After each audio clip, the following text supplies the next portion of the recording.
Tekken's chaos may be fueled by the Mishimas, but it's often balanced, barely, by the Kazamas, a family of mystics, warriors, and reluctant heroes. This is every Kazama family member in the Tekken universe. Jun Kazama. If the Mishima bloodline is a hurricane of violence, betrayal, and exploding volcanoes, then Jun Kazama is that rare moment of stillness before the thunder rolls. She's not about domination, revenge, or the usual corporate takeovers. She's about empathy, nature, and trying to save people who are usually way beyond saving. Naturally, she got caught in the Mishima whirlpool anyway.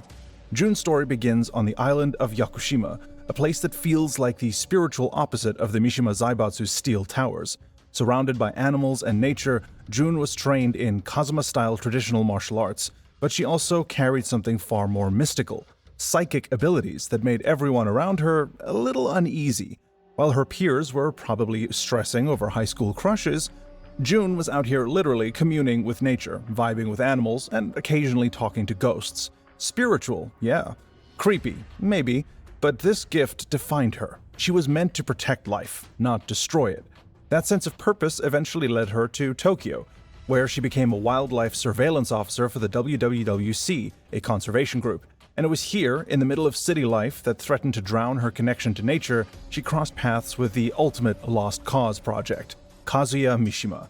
The guy was knee-deep in endangered animal smuggling, corporate wars, and also happened to be possessed by the literal devil gene. But Jun didn't just see the monster. She saw the lonely, wounded soul behind it. And maybe she has a thing for tall hair.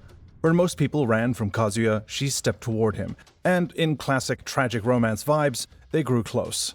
That union gave us Jin Kazama, who Jun raised alone after Kazuya's explosive swan dive into a volcano courtesy of Granddaddy Heihachi.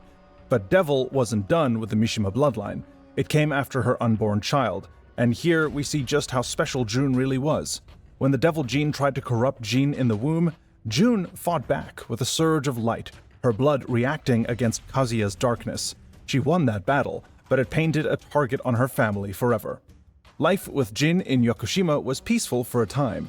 She raised him in the martial arts of the Kazama line, instilling not only discipline but compassion, a very non-Mishima trait. But Jun's story takes its sharpest turn on Jun's 15th birthday. Enter Ogre, the god-hunting monster who just so happened to be tearing through martial artists like Pokemon card packs. Jun fought valiantly, even leading Ogre into a Kazama sanctum to protect her son, but the battle left her wounded. She vanished that day, officially missing, unofficially mourned by Jin as dead. Her absence became the fuel for Jin's vengeance era, shaping him into the tormented anti-hero we know today. And yet Jun never fully left the stage. Tekken loves its ghosts, visions, and dream sequences, and Jun has been a spectral anchor for Jin ever since. She's appeared as a guiding voice, a vision in a field of flowers, a reminder that the Kazama bloodline wasn't always about the devil gene, it was about light too. Even when Jin gave in to rage, her memory pulled him back from the edge. She's a character defined by absence. After Tekken 2, she was gone from the main roster for decades, yet her shadow loomed over everything. Every time Jin fought Devil, every time he struggled with his identity, every time he stopped himself from killing, Jun was there. With Tekken 8, Jun finally steps back into the fight for real. After years of being a ghost, she's returned, not just as Jin's mother, but as a force of her own, carrying both the Kazama light and the weight of trying to heal two men, the son who lost his way and the man who was always broken. If the Mishimas are about the curse of power, then Jun Kazama is about hope. Fragile, fleeting, but stubborn enough to shine even in the darkest of storms. Jin Kazama. If Tekken was only a long-running anime, Jin Kazama would be the main character whose life spirals into increasingly tragic arcs, while the audience screams, "Just let him be happy for once!" Introduced in Tekken 3 as the fresh-faced protagonist with a tragic backstory, Jin quickly became the face of the franchise. He's the son of Jun Kazama and Kazuya Mishima, which means he's essentially the human embodiment of the whole yin and yang had a baby, and now it's super complicated. From his mother, he inherited kindness, compassion, and spiritual discipline. From his father, he inherited the devil gene, generational trauma, and the kind of anger issues that would make even a Sith Lord say, maybe dial it back a bit. Born and raised in Yakushima under Jun's care, Jin started life as a good-natured, polite kid who just wanted to protect his mom and their peaceful home. But Tekken doesn't do peaceful for very long. On his 15th birthday, Jun foresaw the arrival of Ogre, the soul-devouring creature that was hunting fighters around the world. In typical Tekken fashion, tragedy struck. Jun was taken by Ogre, leaving Jin alone, angry, and looking for answers. Before disappearing, Jun told Jin to seek out his grandfather, Heihachi Mishima, if anything happened to her. This is one of those parenting moments where the advice ages kind of like milk. Heihachi, being Heihachi, happily took Jin in, trained him in Mishima-style karate, and molded him into a fighting machine. But of course, Grandpa's mentorship came with strings attached. Jin entered the King of Iron Fist Tournament 3, defeated the true Ogre in the finals, and proved himself as a fighter. Seconds after his big victory, Heihachi ordered the Tekken Force to execute his own grandson. Jin was gunned down, shot point blank by Heihachi himself. It should have been the end, but Jin's devil gene awakened in full force. Jin transformed, wrecked Heihachi's day, and took off into the night like the world's angriest fallen angel. From this point, Jin's life became one long spiral of trauma, existential dread, and bad decisions. After going into hiding in Australia, I guess as an ostrich, and trying to scrub the Mishima karate out of his system with traditional training, Jin entered the King of Iron Fist Tournament 4. His goal? Destroy his cursed bloodline, starting with Dad, then Grandpa, and finally himself. Lighthearted family reunion stuff, you know. At Honmaru, Jin faced both Kazuya and Heihachi, beating them soundly, but just as he was about to end Heihachi once and for all, the spirit of Jun appeared to him. Her influence pulled him back from the brink, reminding him that the Kazama bloodline was about more than hatred. Jin let Heihachi live, thanked his mother in spirit, and flew off again. By Tekken 5, Jin's story hit full Shakespearean tragedy. His devil gene grew harder to control, his nightmares worsened, and his family drama reached new heights with the resurrection of his great-grandfather, Jinpachi Mishima.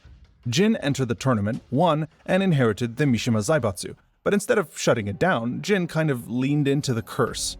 In Tekken 6, he used the Zaibatsu to declare global war. Why? Because in his logic, endless conflict would generate enough negative energy to awaken Azazel, the primordial source of the devil gene. Once it appeared, Jin believed he could kill it and end the cycle of violence forever. This was either Galaxy Brain 4D chess or the most destructive case of "trust me, I've got a plan" ever conceived. Naturally, his scheme backfired. Millions suffered as nations burned. Jin became a wanted war criminal, painted as the villain of the entire saga. Yet beneath the destruction, his intentions were still sort of rooted in that Kazama sense of justice, just twisted into something unrecognizable by, I guess, corporate shareholders? It's what makes Jin fascinating. He's not evil for the sake of evil. He's a guy trying to do the right thing, but going about it in a way that leaves the world in ruins and on fire. Think of him as Tekken's answer to Anakin Skywalker, only instead of killing the younglings, he started World War III. By Tekken 7, Jin had been dethroned, hidden away by Lars Alexanderson and Li Chaolan, and spent most of the story recovering from the events of Tekken 6. But his destiny as the Chosen One never really disappeared. By Tekken 8, Jin re-emerged as the central protagonist once again, stepping up to finally end the Mishima bloodline and face his father, Kazuya, in a climactic showdown. This time, though, there's growth. Rather than rejecting his devil gene outright, Jin learns to accept it as a part of himself. In a surreal, introspective confrontation with his devil form, Jin acknowledges that he can't move forward by running from who he is. Acceptance, not rejection, becomes his strength. This acceptance leads to the birth of Angel Jin, a purified form that represents balance between his Mishima darkness and Kazama light. With this newfound clarity, Jin doesn't just fight for revenge anymore. Now he's fighting to protect people. It's the ultimate conclusion to his arc.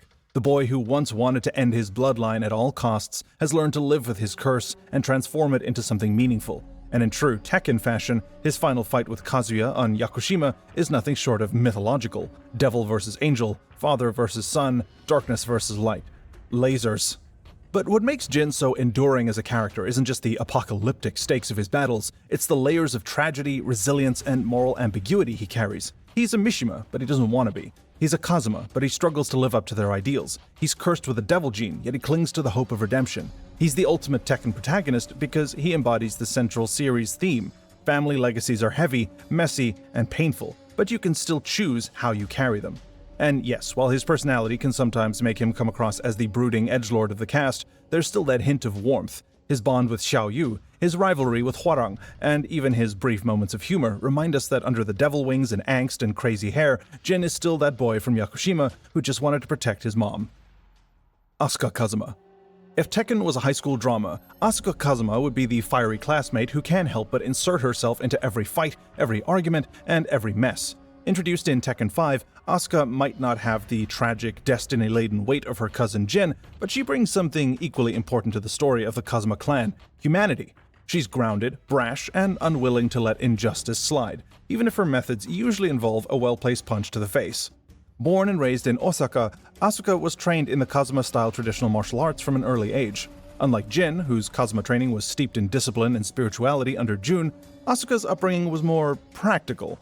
Her father ran a dojo in the city, and she quickly developed a reputation in her neighborhood as the gang mediator. If there was a fight in the streets of Osaka, chances are Asuka was either breaking it up or delivering the beatdown herself. She wasn't the quiet, reserved type like Jun. She's brash, nosy, and proud of it. But at the heart of her blunt personality was a strong sense of justice and an unshakable desire to protect others. Her quiet life was shattered when Feng Wei, the ruthless Chinese martial artist obsessed with mastering styles through destruction, attacked her father's dojo. Feng hospitalized Mr. Kazama and dismantled the dojo's reputation, leaving the family shaken. When Hong Kong detective Lei Wulong arrived to investigate, he explained that Feng would likely enter the upcoming King of Iron Fist Tournament number 5. For Asuka, this was not just a tournament, it was personal. Justice needed to be served, and she wasn't going to sit back and wait for someone else to deliver it. In the tournament, Asuka didn't find Feng, but she did find her first rival, Emily de Rochefort, better known as Lily. Their clash became an instant highlight of the series. After defeating Lily, Asuka returned home unsatisfied. The closure she wanted against Feng eluded her, but life didn't slow down. The outbreak of global war, fueled by Jin's Mishima Zaibatsu, pulled her deeper into a wider saga. It was then revealed that she was related, distantly or otherwise, to Jin and Jun Kazama. Harada has playfully complicated the exact family tree over the years, but the core point is this: Asuka is part of the Kazama bloodline, and that link thrusts her into conflicts far larger than neighborhood scuffles. In Tekken 6, Asuka entered the tournament again, this time to confront Jin directly, but fate kept her from crossing paths with him. Instead, her arc began to intertwine even more tightly with Lily, who had by now declared herself as Asuka's eternal rival. Their rivalry is one of Tekken's most entertaining subplots, equal parts comedy and genuine character development. Lily, the wealthy and flamboyant Monegasque heiress, contrasts perfectly with Asuka's grounded, no-nonsense personality. Where Lily schemes and dramatizes, Asuka rolls her eyes and punches you. Yet beneath the banter and bickering, their connection runs deep enough that Lily can't seem to leave her alone. By Tekken 7, this rivalry escalated into a full-blown comedy. Lily not only dragged Asuka into the tournament without her consent, registering as a competitor just for the thrill of it, but later went as far as purchasing the Kazama Dojo outright. Imagine coming home to find your family's sacred martial arts school redecorated with roses because your rival thought it would look prettier. Asuka's fury was understandable, but fans loved the dynamic. It showed that Asuka wasn't just a moral compass character, she was also Tekken's queen of comedic timing. Somebody who could bring levity to a saga drowning in generational curses and world-ending battles. By Tekken 8, Asuka's role shifted slightly. She didn't compete in the main tournament, but she tagged along with Lily to spectate, putting her right in the middle of the chaos. There, she witnessed Kazuya Mishima's transformation into true devil form, a moment that reminded her that even as a side character, her ties to the Kazama bloodline kept pulling her back into the heart of the storm. Later, she joined Lily and Jin on a mission to Yakushima, performing reconnaissance against G Corporation forces. In the ensuing battles, she and Lily intervened to save Alisa Boskanovich from being destroyed by a Jack 8 unit, proving that even when she wasn't chasing personal vendettas, Asuka can step up to the plate when it matters. What makes Asuka compelling isn't that she's a chosen one like Jin or Jun, it's that she represents the Kazama values in their most everyday form. She's not out here trying to save the world from ancient demons or shoulder generational curses. She's a teenager turned young woman who wants fairness, peace, and maybe just a bit of respect for her dojo. In a franchise full of supervillains, warlords, and devil gene demigods, Asuka is refreshingly relatable. She's the one Kazama who isn't defined by cosmic stakes, and in some ways, that makes her just as important. Her personality drives that point home. She's loud, she's blunt, and she's not afraid to say what she thinks. Where Jun was serene and Jin is brooding, Asuka is unfiltered. Her Tekken 5 prologue described her as a nosy kid who liked to solve other people's problems, usually by knockout. Her endings in various games reinforce this. From patrolling dangerous neighborhoods in Shinsekai to dealing with Lily's antics, Asuka thrives on chaotic, everyday conflicts. She may not always win, but she never backs down. And let's not forget her impact on Tekken's tone. Asuka injects humor and levity into a story that would otherwise collapse under its own melodrama. Her rivalry with Lily, while often comedic, also highlights her stubbornness and pride. Despite being endlessly frustrated by Lily's meddling, Asuka keeps showing up because beneath the irritation, she cares. In a strange way, Lily and Asuka complete each other. One is elegance without restraint, the other is restraint without elegance. Together, they embody one of the most beloved rivalries in the series. Mr. Kazama. Mr. Kazama is one of Tekken's strangest paradoxes, a character with almost zero screen time, yet one whose absence shapes the story around him. Asuka's father, the quiet sensei of Kazama-ryu traditional martial arts, lives far from the Mishima theatrics. He left Yakushima to open his dojo in Osaka, teaching discipline, peace, and self-control through martial arts. The kind of grounded everyday life that stands in stark contrast to the chaos of corporate wars, demon bloodlines, and world-ending battles. But Tekken doesn't allow anybody, not even a humble martial arts teacher, to escape the tragedies. Mr. Kazama's life is disrupted in Tekken 5 when Feng Wei storms into Osaka and utterly crushes him in battle. It's not just a physical defeat, it's a dismantling of everything Mr. Kazama stands for. According to Lily in Tekken 7, the aftermath is brutal. He loses his students, his livelihood, and even the ability to maintain the dojo. The once proud home of Kazama-ryu becomes a broken shell, much like its master. It's here that we see how Tekken uses even minor characters to ripple through the narrative. Asuka's entire motivation to join the tournament is built on this attack against her father. What's fascinating is how Mr. Kazama represents the fragility of the Kazama ideals when confronted with overwhelming force. Jun and Jin embody a spiritual resistance to the Mishima darkness, but Mr. Kazama reminds us that this philosophy is not invincible. His downfall at the hands of Feng Wei, a character defined by his ruthless hunger for strength, kind of becomes a meta-commentary on Tekken itself. Tradition and honor can be swept aside by raw, merciless ambition. And yet, despite his limited role, Mr. Kazama's presence lingers like a ghost. Through him, we understand why Asuka fights the way she does. He gives her a sense of heritage, a reason to defend Kazama-ryu, and even a touch of vulnerability that adds more to her than being the feisty Osaka tomboy. Mr. Kazama is a reminder that the Kazamas are not just warriors against demonic destiny. They're also ordinary people who bleed, struggle, and lose, making their perseverance all the more resonant. Jun's father. When a character doesn't even get a name, you know they're either the biggest mystery in Tekken lore or the victim of Namco's "we'll fill this in later" notebook. Jun's father, Jin's maternal grandfather, exists almost entirely as a whisper, mentioned once, long dead, but spiritually enough to visit Jun before the events of Tekken 2. That alone tells us a lot. He's less of a character and more a presence, a figure who embodies the Kazama family's deep ties to nature, spirituality, and that hard-to-pin-down sixth sense that seems to define them. Unlike the Mishimas, whose patriarchs leave behind steel empires, decades of generational trauma, and devils in your tummy, Jun's father leaves behind faith, or at least reignites it in his daughter at a time when she had grown disillusioned with the world. And that's crucial, because without that ghostly nudge, Jun might never have been in the right place, spiritually or physically, to clash with Kazuya and change the trajectory of Tekken's entire bloodline saga. In a way, this unnamed Kazama Elder is Tekken's ultimate butterfly effect. His absence and spectral cameo ripples throughout the entire series, through Jun, Jin, and Asuka's lives. He's the quiet architect of everything the Kazamas represent, despite having no moveset, no artwork, and not even a name, which ironically makes him one of the most Kazama characters of all, defined less by power and presence and more by the unseen influence of spirit. The Kazamas may not throw people into volcanoes, but their history is just as hot and filled with a lot of drama. And that's our list. Which one is your favorite and why? Let us know in the comments below, and subscribe for more lore-filled gaming videos. We'll see you in the next one.